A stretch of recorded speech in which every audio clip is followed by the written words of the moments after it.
अस्सलाम वालेकुम दोस्तों, उम्मीद है आप सब खैरियत से होंगे। आज हम बादाम बाग गड़ा मलीर कराची में खड़े हैं। यहाँ पर माहिर कानून अबीरा अशफाक जो अक़वाम मुत्तहिदा में आलमी सतह पे केस जीत के आई हैं, वो मलीर के काश्तकारों से खिताब कर रही हैं। आइए वहाँ चलते हैं। लेकिन जब हमने उनको अप्रोच किया गुज्जर और उरंगी नाले के केस पे जब उन्होंने अप्रोच किया तो उन्होंने बाकायदा 2 कम्युनिकेशंस हुकूमत सिंध को भेजी कि इन बेदखलियों की वजह से क्या इंसानी हुकूक की खिलाफ वर्जियाँ हुई हैं। अब पिछले साल OCHCR जो एक इदारा है UN का, तो उन्होंने बाकायदा फिर से हमसे राब्ता किया और उन्होंने हमसे कई सवाल पूछे हैं, क्योंकि वो अब बहरिया और मलीर गडाब की ज़मीनों की ऑक्यूपेशन और लैंड ग्रैब के खिलाफ अब वो एक बहुत बड़ा कदम लेने वाले हैं। जब हम जाते हैं उधर कोर्ट के अंदर गुज्जर और उरंगी के केस में, तो गुज्जर और उरंगी के केस में ये कहा जाता है आला अदालत में कि जो बहरिया की रकम है वो गुज्जर और उरंगी की रिहैबिलिटेशन के ऊपर इस्तेमाल हो। ये जो पैसा है ये किसका है? हमारे वकीलों की और हमारी पोजीशन ये थी कि ये पैसा जो है ये कीर्थर के ऊपर ही खर्च होगा। जितने भी मिलियन जुर्माना बहरिया के खिलाफ लगाया गया है तो वो कीर्थर के ऊपर और गडाब के लोगों पे जो जंगलात की तबाही की है और जो ज़रई ज़मीनों की तबाही की है, जो नदी नालों के ऊपर डैम्स बनाए हैं जिससे बारानी ज़मीनें तबाह हुई हैं, तो वो पैसा भी उन्हीं का हक है। बहरहाल ये गुफ्तगू चलती रही और उस दिन, हालांकि वो केस गुज्जर उरंगी था, उस दिन सुप्रीम कोर्ट के आला अदालत के जजेस ने हमें ये कहा कि बहरिया के अंदर एक इम्प्लीमेंटेशन बेंच लगी है जो कि इस पैसे के ऊपर समाप्त करेगी। तो सबसे पहले तो हमारी स्ट्रैटेजी ये बनती है, आप लोग सब बैठे हुए हैं, कि हमारी वकला की टीम ये कोशिश करेगी कि उस केस में हम शामिल हों और अपनी दलाइल पेश करें कि आप किसी तरह भी गडाब और मलीर के लोगों का पैसा कहीं और खर्च नहीं कर सकते। आपके पास बहुत पैसा है, आप आपस में लोगों को मत लड़ाएं, क्योंकि हम लोग आपस में, चाहे वो मलीर हो या वो उरंगी हो या वो सेंट्रल हो, हम लोग सब यारी हो, हम लोग एक साथ जुड़े हुए हैं। हम लोग ऐसी किसी भी जमीन के ऊपर कब्जा नहीं होने देंगे। अब उन लोगों ने एक रिपोर्ट दर्ज की है और उस रिपोर्ट के अंदर लिखा है सुप्रीम कोर्ट में कंटेम्प्ट केस में कि मलीर के टेसर टाउन 61, 16 और 87 के अंदर इन लोगों ने घर बनाने शुरू किए हैं। तो अब हमको ये भी सोचना है कि ये टेसर टाउन की 16, 61 और 87 ये जमीनें हैं किधर और इसकी मिल्कियत क्या थी, और इधर आपको क्यों ऐसा हुआ, क्योंकि रिपोर्ट में सुप्रीम कोर्ट के ये भी लिखा है कि इनको 3 लाख की सिक्योरिटी हायर करनी पड़ी। क्यों? आपने मलीर में जाके सर्वे किया है, 3 लाख आपने मुर्तजा प्राइवेट सिक्योरिटी को आपने 3 लाख रुपए दिए हैं। अगर वो जमीन बंजर है, गैर आबाद है, उधर कोई भी नहीं बैठा और आप आराम से उधर गुज्जर उरंगी के लोगों को शिफ्ट कर देंगे, तो सर्वे के लिए आपको इतनी सख्त सिक्योरिटी की क्यों जरूरत पड़ी? I don't understand. अच्छा, दूसरी चीज मैं आपको ये बताना चाहूंगी कि हमारा UN का केस तो चल रहा है, उधर हम प्रेशर बिल्ड कर रहे हैं, क्योंकि देखिए UN की जितनी भी कन्वेंशंस होती हैं हम साइन करते हैं और फिर हम इस बात के ऊपर लागू हो जाते हैं कि हम उनकी सारी बैनुल अक़वामी ट्रीटीज को फॉलो करें, तो हमारा ये हक बनता है। लेकिन इधर जो हम केस करेंगे वो ये होगा, जितने भी लोगों से मेरी बात हो रही है पिछले 1 महीने से, तो ज्यादातर कब्जा गिरी की नौयत ये है कि वो एग्रीकल्चरल लीसेस को रिन्यू नहीं कर रहा है। अब वो पटवारी के पास, मुख्तियारकार के पास जाते हैं तो उनको कहा जाता है कि गवर्नमेंट की नोटिफिकेशन है कि एग्रीकल्चरल लीसेस जो है वो रिन्यू नहीं होंगी। मैंने जब लोगों से पूछा तो बस ये इस बात पे बंद हो जाता है।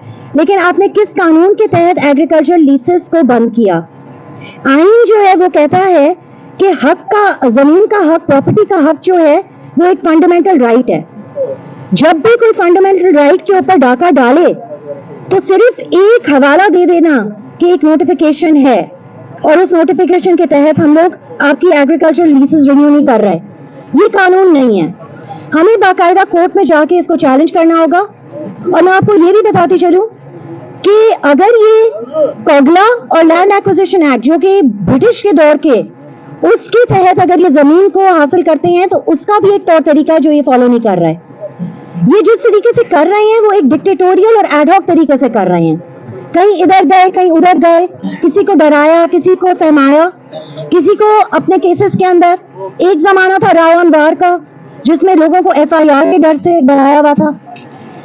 تو اب ہم لوگوں کو یہ چیلنج کرنا ہے کہ جب دنیا بھر کے اندر کولمبیا کے ایک کیس کی میں حوالہ دیتی ہوں کہ ادھر ریور ارکاٹا جو زمیندار ادھر کے استعمال کرتے تھے اس سے کاٹتے تھے اور ادھر کی زراعت چلتی تھی, اس کو باقاعدہ ایک قانونی شخصیت دی گئی ریور ارکاٹا کو. تو اگر دوسرے ممالک کے اندر یہ نالج یہ شعور بن رہا ہے کہ آپ دریاؤں کو پہاڑوں کو درختوں کو ندیوں کو باقاعدہ لیگل سٹیٹس دیں, اور جب ان کو لیگل سٹیٹس ملے گا تو وہ اپنی جنگ لڑ سکتے ہیں. اگر آپ کمپنیز کو اور کارپوریشنز کو لیگل سٹیٹس دے سکتے ہیں تو ندیوں اور نالوں کو کیوں نہیں. جتنے بھی میرے بھائی ادھر بیٹھے تھے جنہوں نے کہا کہ ان کی 35 سالہ ایگریکلچر لیسز رینیو نہیں ہوئی ہیں, انہوں نے مجھ سے یہ بھی کہا پچھلے 10 سالوں کے اندر ان کی ایگریکلچر آؤٹ پٹ ہاف ہوئی ہے, اور ہاف اس لیے ہوئی ہے کیونکہ جہاں وائچائی تھا تو ادھر آپ کا پانی جہاں 60 فٹ پہ مل رہا تھا اب وہ پہنچ گیا ہے 360 فٹ پہ, اور جو زمینیں بارانی تھیں یعنی کہ کاشت ہوتی تھی بارش کے پانی سے, تو ادھر کا وہ سسٹم ڈیمز بنا بنا کے وہ پانی روکا گیا ہے. یہ غیر قانونی ہے, اور نہ صرف یہ غیر قانونی ہے, غیر ضمیری ہے کہ جو زمین آپ کو اناج دے, جس زمین کی آپ سبزیاں کھا کر پلے بڑھیں. ٹھیک ہے, میں بھی کراچی کی پیدائش ہوں, مجھے بھی پتا کہ ہمارے گھر میں جو پکتا تھا وہ ملیر کی سبزی ہوتی تھی, چاہے وہ گاجر ہو ترئی ہو کوئی بھی سبزی آپ لے لیں وہ سب ادھر سے آتی تھی. تو ہمارے سامنے ایجوکیشن سٹی کے نام, ملیر ایکسپریس وے کے نام, بحریہ کے نام یہ ساری زمینیں لی جا رہی ہیں. لیکن اب جو ہم کام قانونی کریں گے نا وہ اتنا پکا کریں گے کہ ہم واقعی ان کے چھکے چھوٹیں گے کہ اس طریقے سے کسی کو بے دخل نہیں کر سکتے. ایک کامیابی عظیم بیکن صاحب بیٹھے ہیں اور محمد حسن صاحب بیٹھے ہیں. ہم لوگ ایک کیس جیتے ہیں اور ہم نے $5 ملین ملیر ایکسپریس وے کے روکے ہیں, اور یہ بات جو ہے یہ ایک بہت بڑی بات ہے کہ اگر آپ کی پوری معیشت جو ہے وہ ایک نیو لبرل ایجنڈا کے تحت چل رہی ہو جہاں آپ اپنا پیسہ تو خود رشوت میں خرچ کر رہے ہوں اور منصوبے چلا رہے ہوں ورلڈ بینک کے 2 روپوں سے, ایشین ڈیولپمنٹ کے 2 روپوں سے, تو آپ کی کیا حیثیت.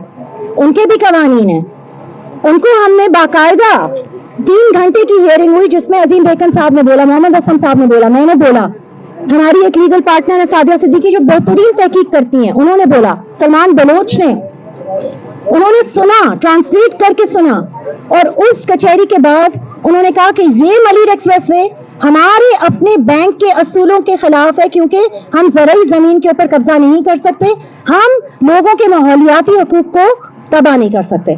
اب آپ یہ سوچیں کہ ہماری حکومت بیکاری بنی ہوئی ہے ان بینکوں کے اصول ہیں, ہم ان بینکوں کی طرفداری نہیں کرتے لیکن ہم ان بینکوں کو استعمال کرتے ہیں تاکہ ہم اپنے حقوق حاصل کر سکیں.